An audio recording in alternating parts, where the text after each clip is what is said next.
Hi, everyone, and welcome to episode 269 of the Medieval Podcast. I'm Danièle Cebulski, also known as the 5-Minute Medievalist.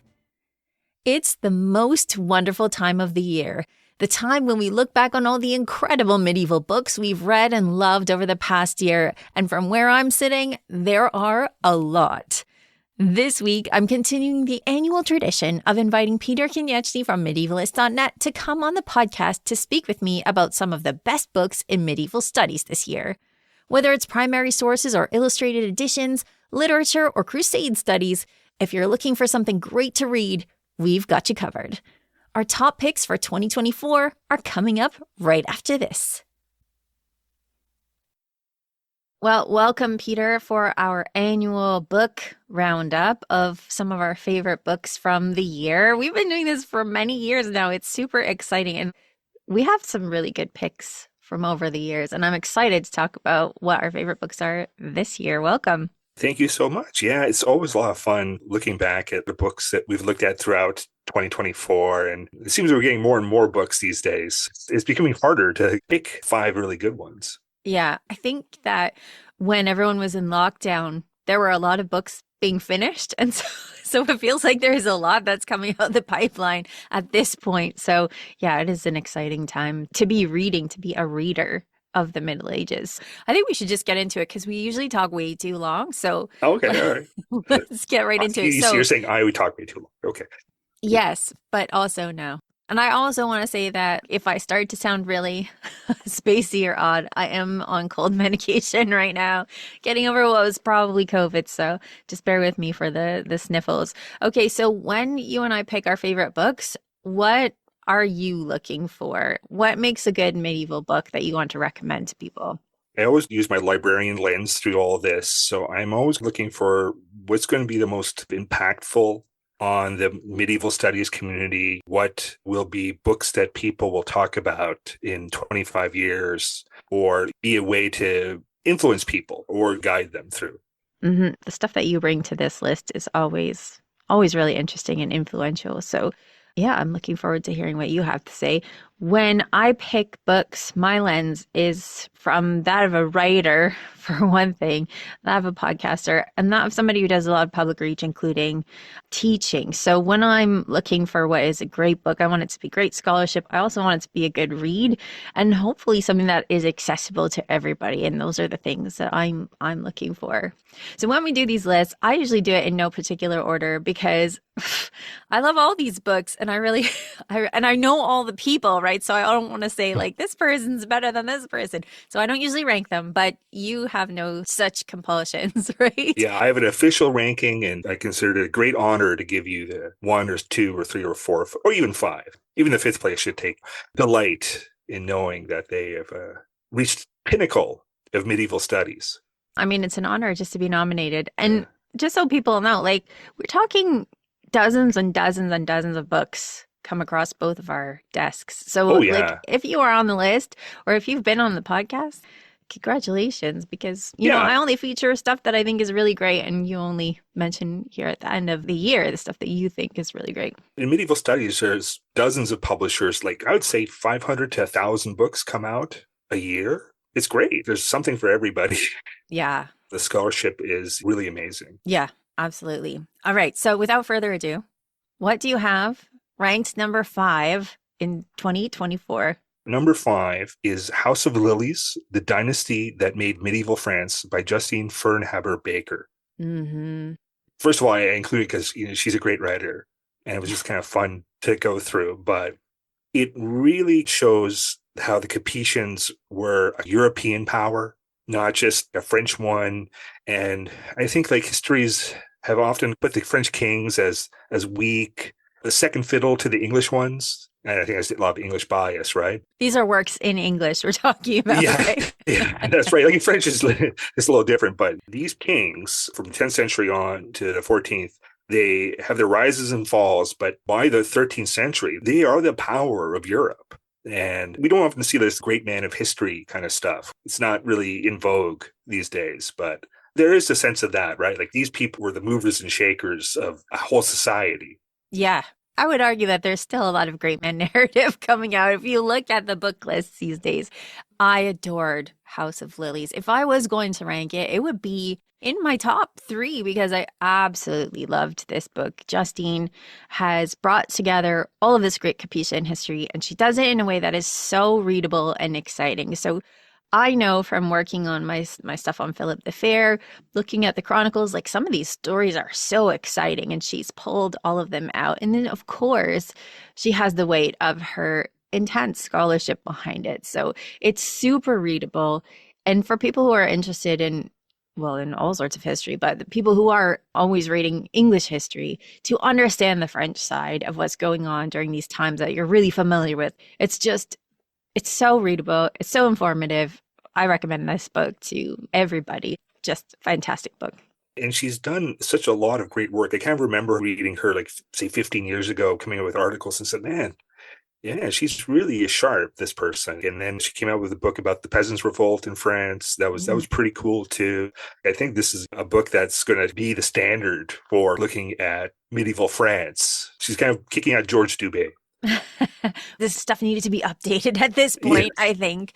But yeah, this is a book for people who are looking for a gift for history lovers. It's just, yeah, it's fantastic. So we both loved this book. I wanted to make sure I had other books on the list as well. And one of the books that I keep thinking about, and it's probably both my sense of humor and also my work as a teacher, it's Beards and Baldness in the Middle Ages by Joseph McAlhany. And so everybody on my list has been on the podcast this year. And when you think about it, I read like at least 50 medieval books a year. And these are the ones that are sticking out. So many good books. But Beards and Baldness, first of all, I'm happy to have picked this one because Joseph is creating his own publishing house as somebody who has left academia. And I think this is a project to support. But there are three works in this, and one of them demonstrates the way in which people would be putting together an argument in terms of logic, following classical ideas of how to put together an argument. One is a total display of how to use alliteration to tell people about beards and baldness. It's hilarious.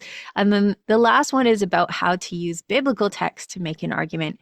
And so not only are these really funny, but also if you are a teacher and you want to demonstrate to your students in like one compact little book how you create different arguments and how you create different works of art about something pretty silly, this is a really great way to do it. Beards and Baldness in the Middle Ages is one of my top 5 books this year. In no particular order, but I particularly loved this book.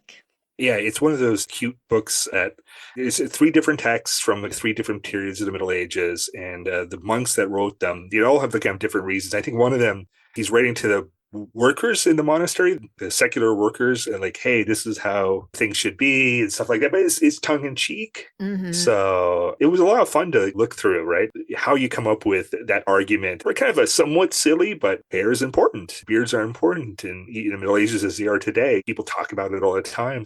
I'm glad that you would get this monk's take on how to look manly.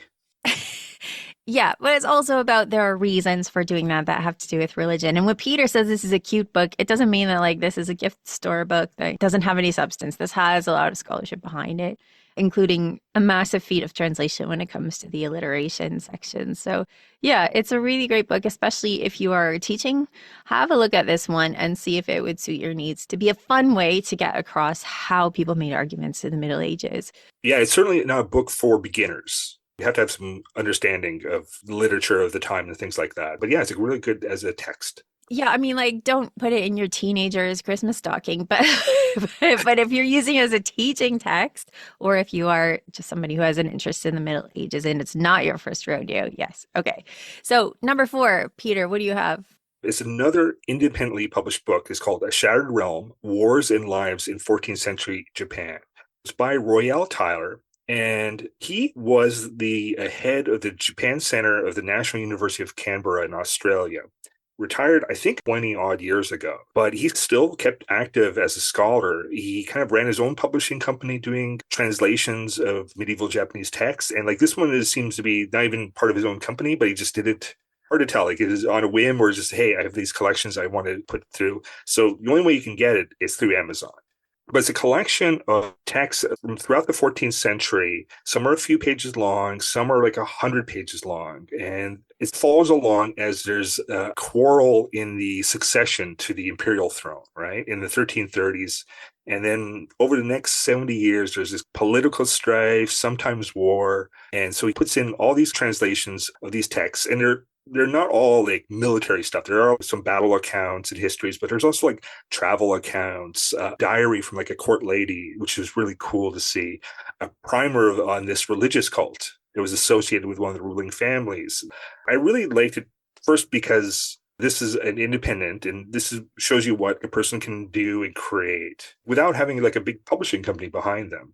And I also liked it because if you want to create a set of translated texts to read, I want to see something that's new and has a logical reason why you're including it. Because I've seen a few books, even like this year, where we're going to cover this area and we'll just put a whole bunch of texts together that cover like 1,000 years.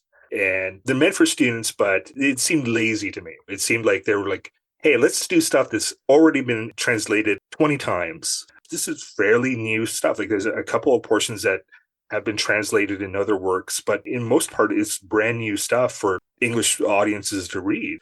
I was really enjoying that kind of stuff. And I really liked how he gives us a different view that it's not necessarily following the story. We have people just traveling around and writing poetry about going to, see this mountain. So who is this aimed at, would you say? Is it for armchair historians? Is it for teachers? Who's it for, do you think? I could see it definitely used for teachers. Now, I think the audience, again, is people that want to start looking into medieval Japanese history. It kind of fills in a block where there was like stuff for the 12th and 13th centuries, and then there's stuff for the 15th and 16th. The 14th is kind of a little bit of a black hole when it comes to English scholarship on Japanese history. So I think that's like his main aim was, hey, these texts exist. You should check them out. Yeah, I mean, I need to check this out because I have not seen this book. This is a book that you've been hoarding like Dragon, I guess, because I haven't seen this one. But it sounds really fascinating. It was my favorite book to read this year as a medieval text in translation, because it just had this lovely kind of rhythm to it where we're not all talking about, one battle and one emperor, but it tells these different stories of lives being led at the time. Mm-hmm. And primary sources are so great and so important when it comes to scholarship. I think there's nothing better than primary sources. This is one of the places that I think just about everyone should start. If they have a readable translation, then start with the primary sources and find out what people are saying at the time. So this is number 4. Yeah, it's number 4. And I'll also give a little shout out to another book called The Medieval Clergy, 800 to 1250, a source book by John Oth and Chumbor Jones. And that's just about sources dealing with being a priest in that period, from, hey, this is what a church service should look like, to little laws and regulations. And I thought it was really well done too. Those are my picks for like translated text this year. Okay, so you just slipped that one in. I did. Sorry. You're messing up my order here. Okay, so another great source book. I mean, there are so many this year. Okay, my next pick, again, in no particular order, that I really just enjoyed is Bad Chaucer by Tison Pugh. Again, Tison was on the podcast. We were talking about Bad Chaucer. As I said to him at the time, this book really spoke to me because I would read the Canterbury Tales even as a student or later and think some of these things maybe are not the masterpiece that everyone is saying. Like, it's one of those things where you're looking around and going, is it just me? And so I really enjoy that book for the bravery that it takes to challenge somebody who is so massive in the literary canon. And I should say that I like Chaucer's other works better than the Canterbury Tales, but that was just my personal take on it.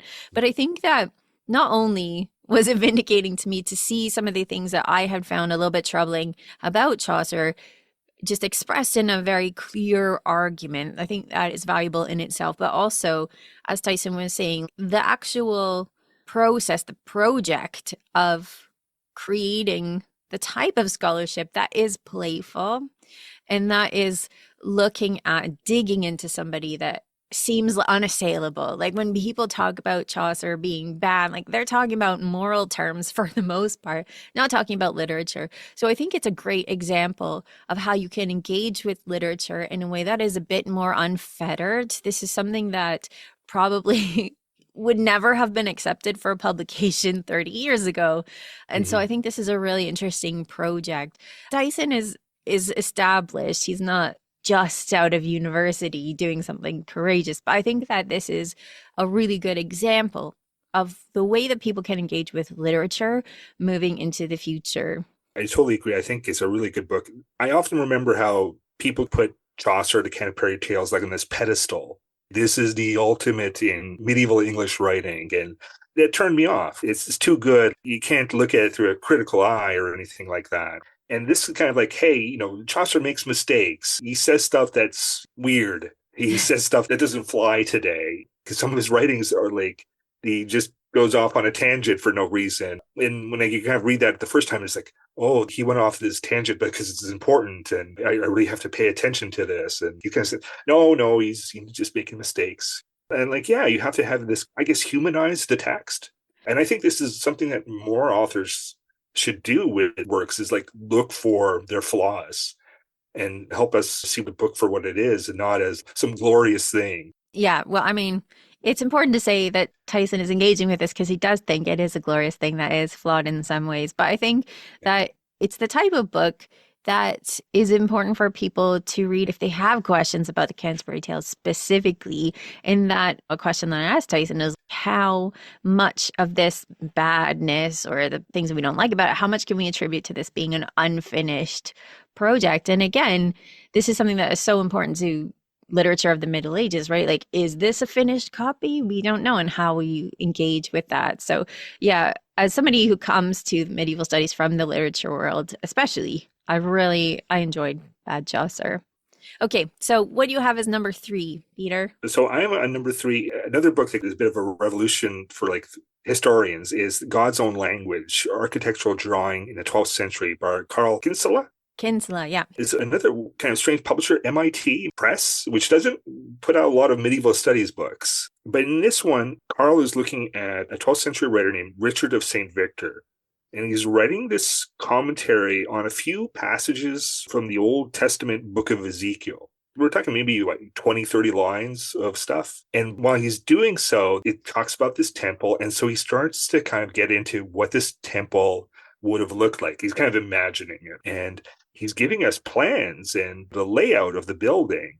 Plus, he throws in these illustrations, which look really similar to an architectural plan. And that was what kind of blew me away, was like, hey, this kind of work exists where you see how all these rooms are to be placed, what's the elevation, things like that. And what he's trying to say here is not just the importance of the work in itself, but if Richard wrote this and made these drawings, it's because he believed that his readers understood what these things represented. Those reading it could know this is kind of an architectural drawing, and they had to be familiar with it in some way. And that goes against a grain of what the history of architecture is, right? It's like the history of architecture starts in the Renaissance. Before this, like the only thing that was remotely resembling it is Villard de Honnecourt's sketchbook. So he talks a bit about that as well. There's a sketchbook from the 12th century, and there's some that kind of look like architectural drawings of a church. But there's very little that go beyond that. That's what was the thinking of it. But he's like saying, no, that there had to be a science behind it that people like scholars could look at and they could understand what it all meant. That rewrites the history of architecture, right? Like you now have to go back, not just the 12th century, but you could look back at the plan of the Abbey of St. Gall and see people had ideas of where buildings should go and what's a supporting wall, like stuff like that. Yeah, it's one of those arguments that people make that falls apart so easily when people say things like, no one had a sense of individualism until the Renaissance.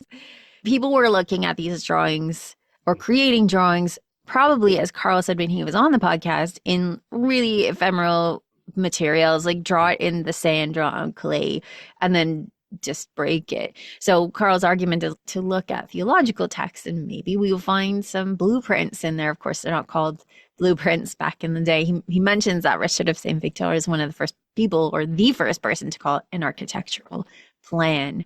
So yeah, that was a really, really good book. And of course, having Carl on a couple of weeks ago, I just enjoyed talking with him so much because his enthusiasm is just at a whole new level. I can't imagine what he's like in the classroom. Probably just an amazing teacher because he is so interested in this.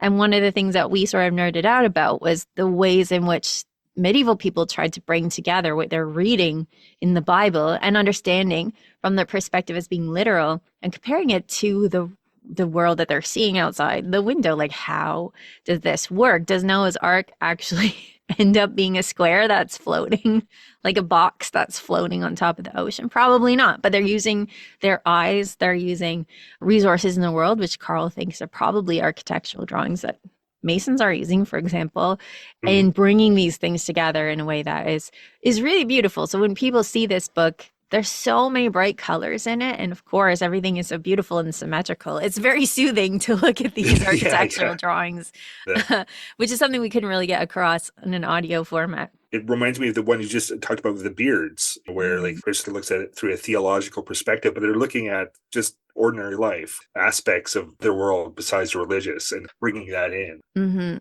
How do you bring these things together? Yeah.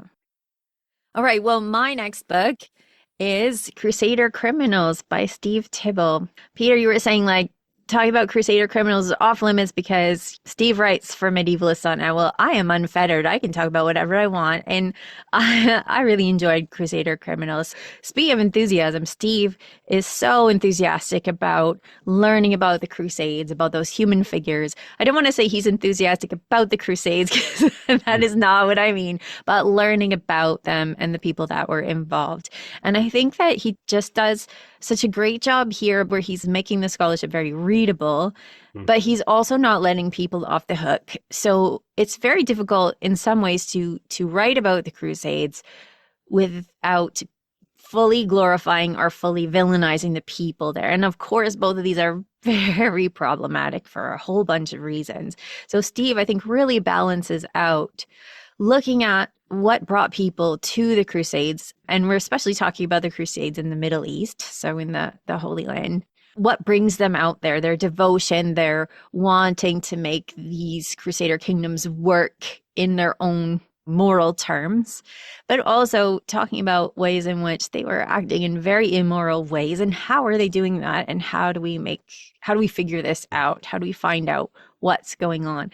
And so I think that Steve has a really balanced way of looking at these complex structures, complex reasons for going on crusade, and just I think he has a good understanding of the very complicated set of variables that is happening in this particular part of the world at this time. So yeah, I really enjoyed that. And of course, enjoy talking to Steve as well on the podcast. He's a lovely human being. And I really enjoyed this book.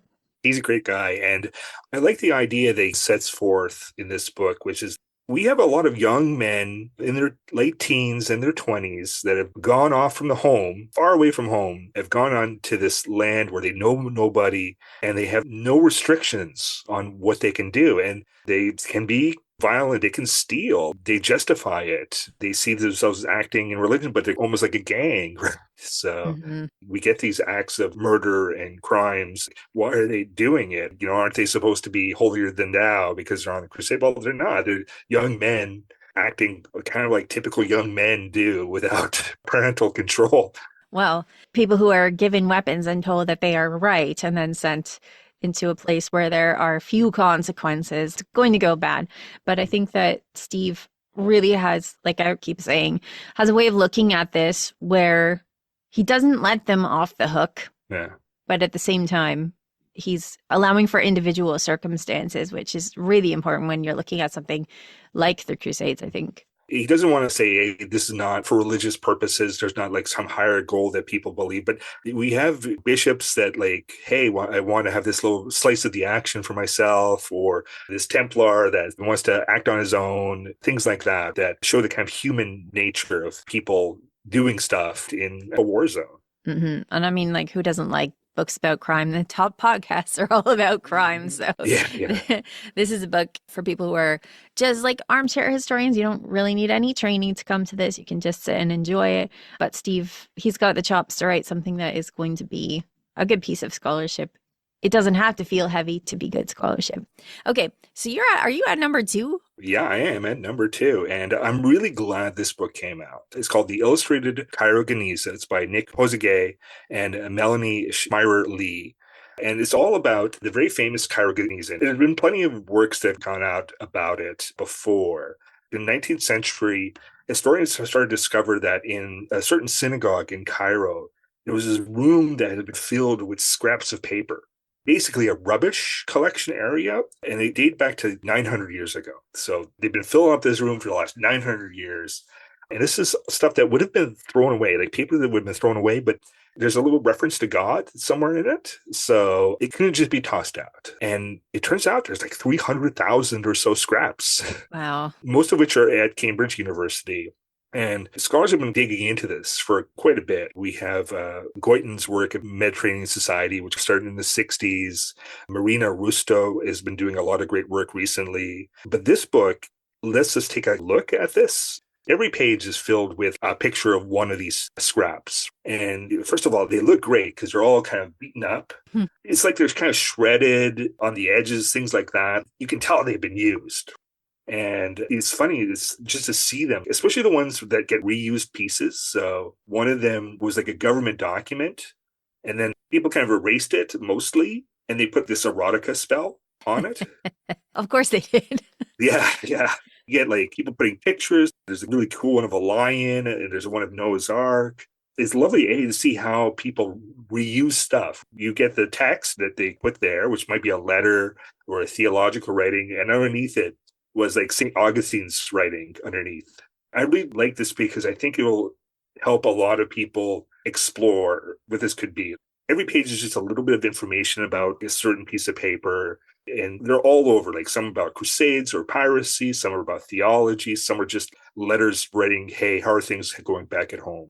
So I really think this is a book that you might want to give a teenager that's like getting interested in history. Like, look at all the stuff that you might want to access, because there's a lot of digital libraries of this stuff. Cambridge has done a really good job. Every historian might want to look at this and say, I can make use of this for my history class or in my history research, because there's a little story here that fits in with the Crusades or trade or just social life or marriage. There's so much here that it's just a treasure trove. That sounds amazing. I had to just break into your house and raid your library because I haven't seen this book either. It just came maybe like 2 weeks ago. So I've been like flipping through it and loving it. You're just using my COVID as an excuse. I think that that's fantastic, because not only do people really feel a connection with history when they see a material object, especially in a photograph, when they see a material object, it really stirs that interest in history and recognizing that there are other people on the other side of it. But especially handwriting does that. I mean, there is something about seeing somebody's handwriting from a really long time ago that makes that distance just collapse. And so when you see like there's a material object, it's got handwriting on it, and they're talking about something that I would talk about with my friends, that to me is the perfect trifecta to get people interested in history. I certainly see this as like a starting point for people to get involved. And I said, like, there's a lot of great other works that's going on about this Genizah and this collection. So yeah, like if you want to get involved in the learning of history, in particular, like the Middle East, the Jewish Middle East, this is where you can start. You'll never run out of stuff to cover. Yeah, I kind of picture opening a locker or something, just being like buried in these notes. Oh, Scraps yeah, of yeah. paper. Yeah. I think there's the descriptions from the people that first came across it, like, oh, we were picking it up and there's dust coming all over off on us. And so it's a lot of fun.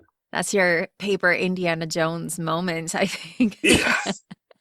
Okay, we do have to keep moving. So The second last book that I want to mention here is the Broadview Anthology of Medieval Arthurian Literature. And this is edited by Kathy Cawsey and Elizabeth Edwards. And yes, they were on the podcast because, I mean, I have great books and great editors and great authors on the podcast.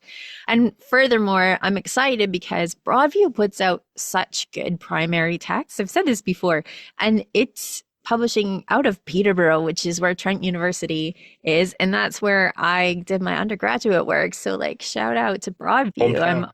I'm always excited about their stuff.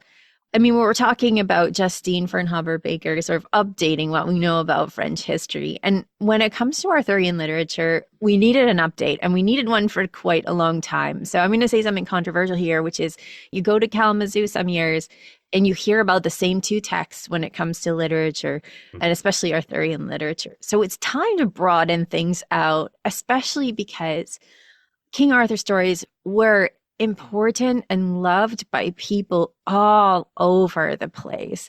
And it's one of these things where you can tell the same story about, say, like Spider-Man, right? And each time you do it, you're adding something different, you're turning something a little bit. This is why we have like a multiverse, so that people can explore and see themselves in these stories. So when it comes to Arthurian stories, people are doing the same thing, and they were doing the same thing for several hundred years. So this anthology of literature has all of the things that you absolutely need in it. So there's The Knight of the Cart, which is the first Lancelot story. It has Geoffrey of Monmouth in it. It has Thomas Malory in it. It has Sir Gawain and the Green Knight. It has Gawain and Dame Ragnell, which is one of my favorite ones. But then it's updated. And I think the two texts that we talked about quite a lot on the episode are some of the most important texts in here. One being a story called Morian, which is just a fragment in here, but it's about one of Arthur's knights that is a person of color. He calls himself a Moor. And I mean, these are people who are going to be appearing in Arthurian stories, and we don't always see it. We don't often see it. And it's really important to bring this forward because you need to have a look at who wants to be in these stories, who is putting themselves in these stories, who is putting other people. What did they see in these stories? Another one that's really important is one called Melek Artus, which is one that is a story about King Arthur that is written in Hebrew. I think got that right.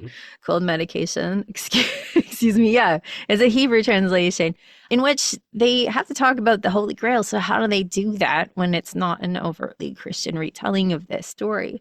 And then we have ones that are in like Old Norse, prophecies of Merlin.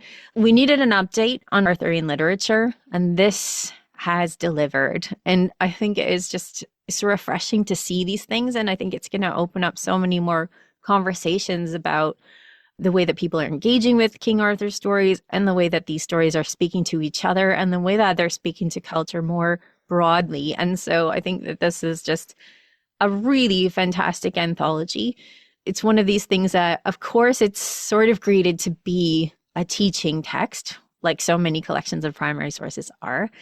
But it's so accessible. Like anybody can read it and pick it up and find these stories, and you can trace these stories to find more information. So it's the type of book that anybody interested can read and enjoy.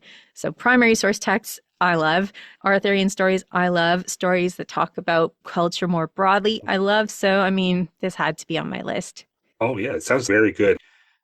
I think people tend to see Arthurian stuff as, hey, there's the Morte de Arthur, and we'll have this other text, and that's kind of it. And the real importance of the Arthurian literature is how broad it was, how many different people in the Middle Ages loved it and wanted to expand that universe.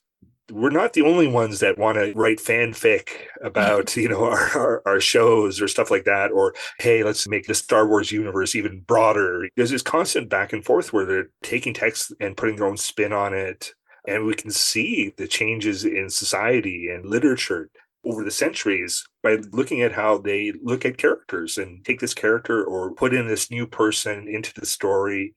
So I think it's really valuable to look at the larger meta narrative of what's being told here. Yeah, especially when this type of story, because we've been looking at the same text, often English texts or French texts about King Arthur for so long, that this is the type of story and story about a story that can be weaponized, right? And so when we try and fit Arthur into this tiny little niche where, it is people who are speaking English or French, and they must look this way and they must believe these things. Like, obviously, this is not the case, but it was so difficult to find different examples. It's one of those things where, like I said with Carl, when I was speaking with him about architectural drawings, where you know that there's more to it than that, but where do you find it? You can find examples in this anthology. So yeah, love it. Okay, that brings us to your number one pick for the year. I don't have a drum to like do a drum roll. Just imagine one in your brain. Imagine one. Thomas W. Smith, you can now cheer. Give yourself a big cheer and a round of applause on yourself because your book, Rewriting the First Crusade, Epistolary Culture in the Middle Ages, is my number one book for 2024 in all of medieval studies. That's a big deal. It's not just a book of the year for me, not just what it deals with directly, but what it can shows like other historians how to approach medieval works. Ever since the Crusades studies have been going on, late 19th century, early 20th century, we've had access to these letters that the Crusaders wrote back saying, hey, this is what's happening. Oh, Jerusalem's been taken. Yay. Stuff like that. And it has always been treated as verbatim, right? That these are the actual writings and they're being totally honest. And any kind of Crusades book on the First Crusade would have these letters and say, this is what happened. And meanwhile, if you were looking at the chronicles or the gesta of this, there's constant analysis and comparisons being made, right? Like, hey, this person wrote this extra 2 words on this sentence. Why did they do it, right? That was never done with the letters. It's just been like, here they are. This is fact. And what he's shown is that like these, and he calls them the social media of the First Crusade, where they're coming in. Originally, they're for the most part genuine letters, but they come in to the monasteries and are getting shared around really quite rapidly. But people are taking creative liberties with them. They're kind of adding to them, trying to put their own points across. And we may call it today, oh, fake news, right? But that's not how they saw it. They saw it themselves as part of the story. If Stephen of Blois is writing to his wife, why not throw a few bits of social gossip into it? Thomas is going through, hey, you got to take a more critical look at these letters, just for like what's accuracy or not, but like what's the kind of culture that's behind them, like how monks are sharing information. And it's a perfect little example because there's like dozens of these letters. Yeah, and one of the things I think is brilliant about this book, and we talked about this before, Tom, we both wanted to put this in our list, and I let Peter have this because I'm super nice. Right? But one of the things I think that Tom does brilliantly in this book is explain intent, right? So when we see falsehood, especially right now, we're like, this is automatically a bad thing. Someone is falsifying, it's bad, they're lying. Why would they do that? And I think it's really important to understand that culture. Why would you do that? And Thomas does this very well, where he's explaining the wider ideas, as you were talking about just now, Peter, that there are reasons why you might be embellishing here and they're not the same as you might be doing today to embellish something. What is the intent behind it? And I think that you could only do a project like this if you're responsible in that way and looking at that culture and understanding why people would be changing things. And I also want to give kudos to Tom as well, because as I mentioned, like Tison challenging Chaucer, I think is absolutely brilliant. And I mentioned that Tison's an established scholar. Tom is at the beginning of his career in relative terms when it comes to academia. Tom is a younger scholar, and here he is blowing up Crusade studies, not just for the fun of it, but because he's found something that is really important, and that is that maybe these are not fully authentic, and what does it mean if they are not, and how do we approach Crusade studies? So yeah, this book is a game changer. And I mentioned that when I spoke to Tom earlier this year. So for people who haven't looked at this book yet, it's time. It's time to look at this book. Every narrative account we have, every history of the First Crusade we have, a lot is based on the letters. And now you have to take a relook at that. It gives historians of the Crusades a lot more to look at. And I think overall, I think it's a good reminder to anyone looking at medieval history is not to be fully trusting of your sources, right? Like you have to look for the bias and the motives of like, why did you include this letter? Did the author that included it change it to make it fit their narrative? Before that, historians would just take the letter out of the context of the chronicle it was written in and put it out on its own. Like it was its own independent thing that was totally unbiased. I really like when he said this is like the social media of its time. Well, it's important to mention that the scholars who did this before were not just being lazy.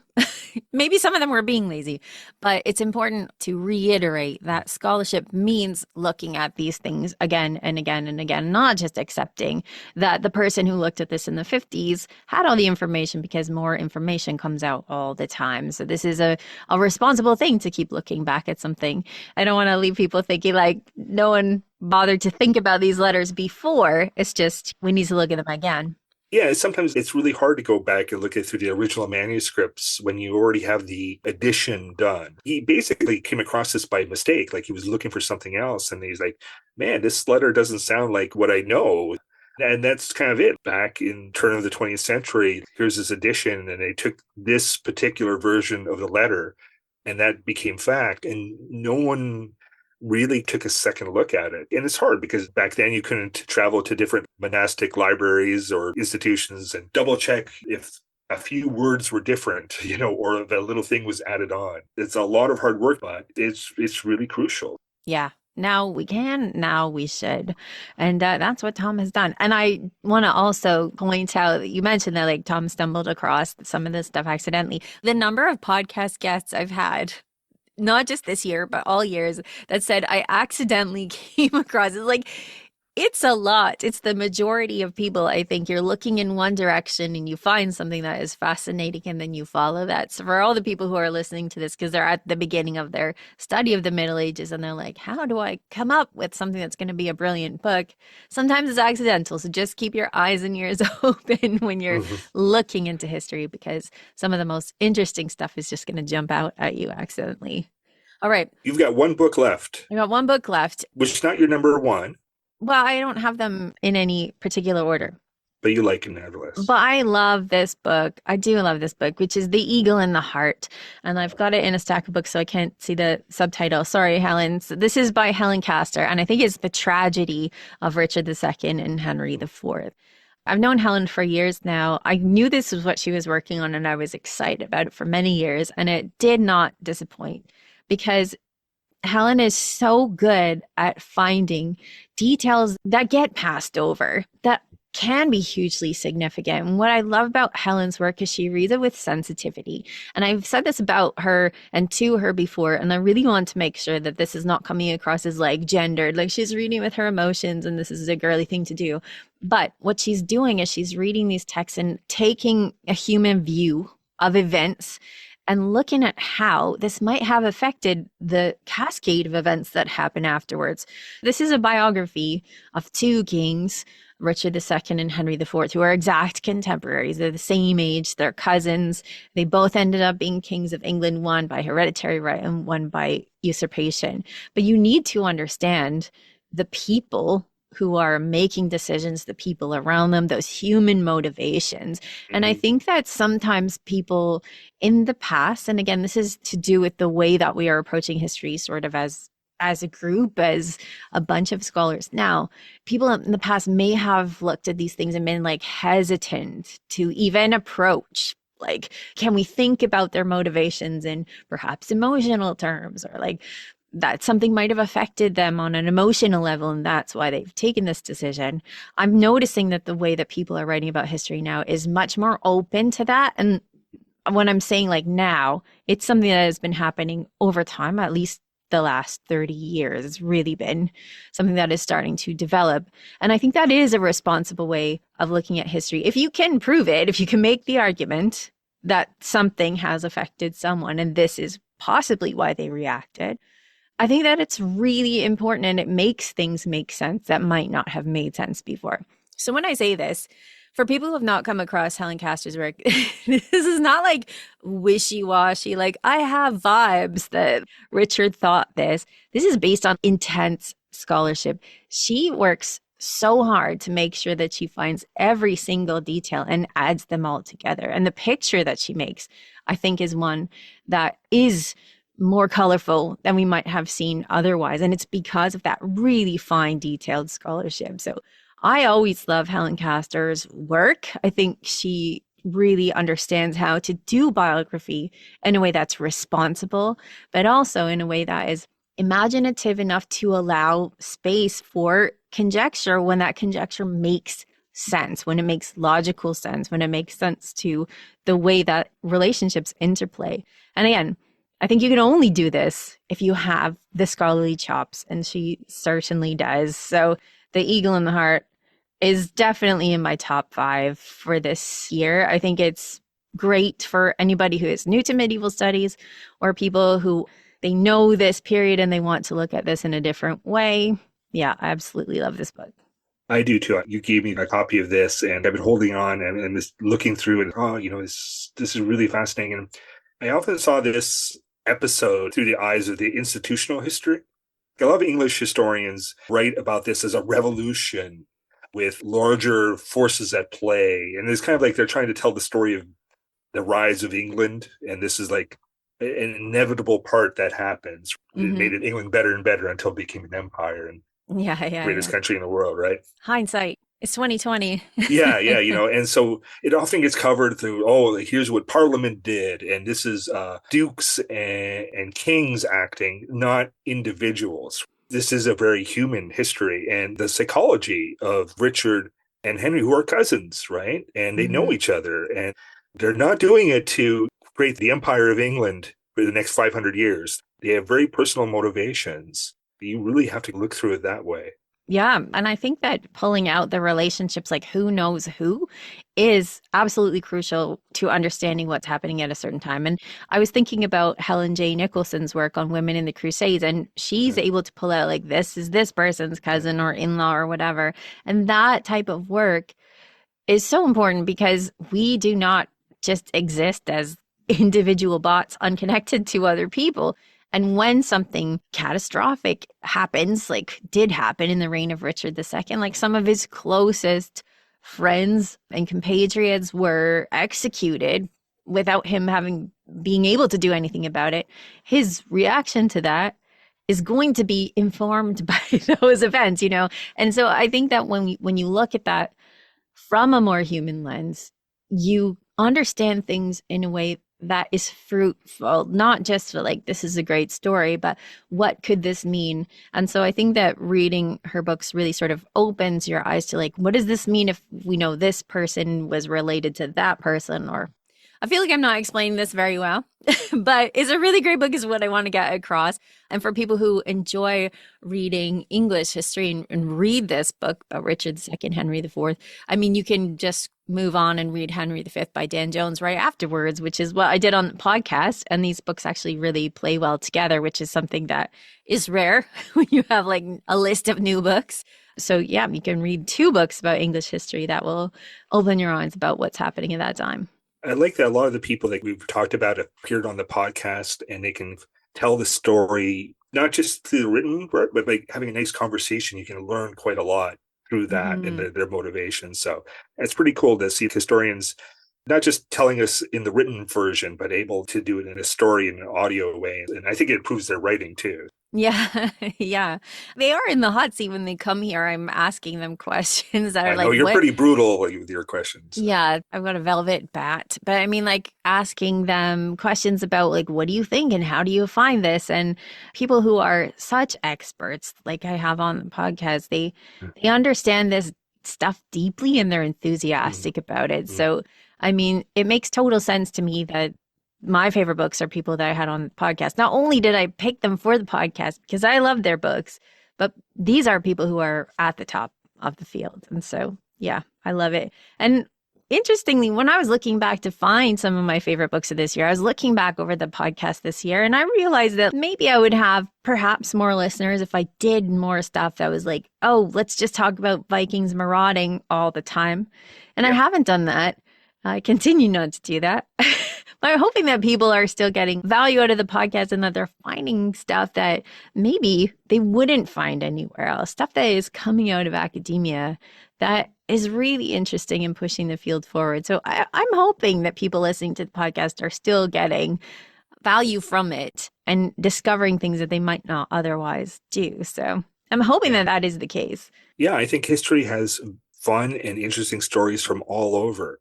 And it's a shame if you have just limit yourself to one country or one really tight aspect because you can learn so much just from areas that you've never heard of before, but they have great tales to tell. Absolutely. I realized that there's much more Italy this year. There's some Eastern Europe. There's going to be more Eastern Europe coming up as well.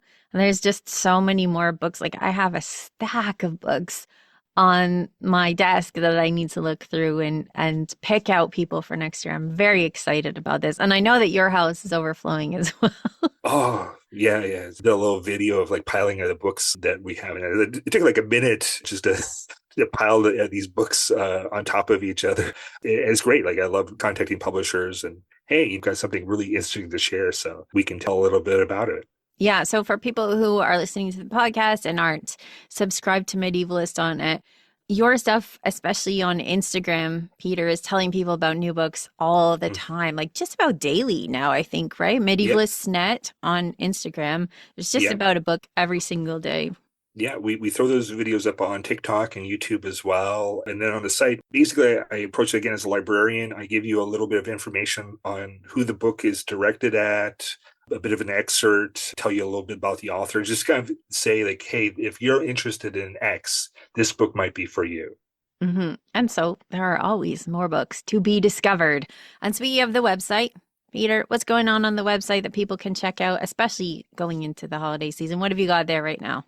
Well, we've got a lot about the reopening of the Cathedral of Notre Dame in Paris. So that's happened this month. One of the biggest news stories of the last few years for medievalists was when it caught fire and was severely damaged. And it's just been amazing to look at how this process of rebuilding, which took really quick, thanks to a lot of money and support from the French government, but it's now been reopened and it looks amazing.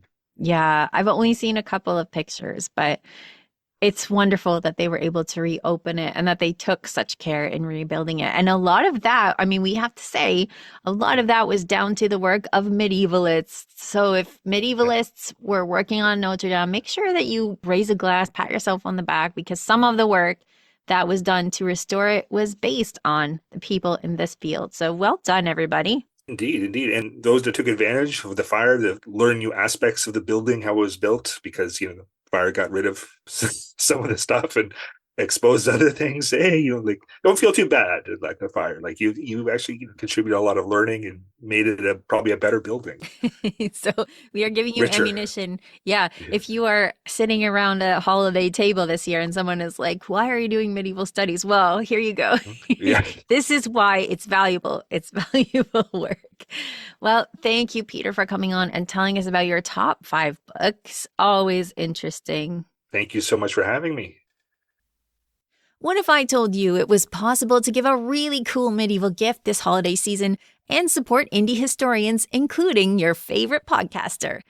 In addition to the awesome t-shirts you can get at tpublic.com, Medievalist.net has opened up a new shop at redbubble.com featuring holiday cards, tote bags, and notebooks with adorable new art and classic medieval images. When you support Medievalist.net, you also help keep the lights on here at the Medieval Podcast. It's win-win. If you'd like to keep your support going throughout the year, please check out patreon.com/medievalist because patrons are always on Santa's nice list. For everything from books to crooks, follow Medievalist.net on Instagram at MedievalistNet or Blue Sky at Medievalists. You can find me, Danièle Cybulski, across social media at 5MIN Medievalist or 5 Minute Medievalist. And you can find my books, which make fantastic gifts, at all your favorite bookstores, where you can get hold of Chivalry and Courtesy, Medieval Manners for a Modern World, in hardcover, ebook, and audiobook. Our music is Beyond the Warriors by Guy Frog. Thanks for listening, and have yourself an amazing day.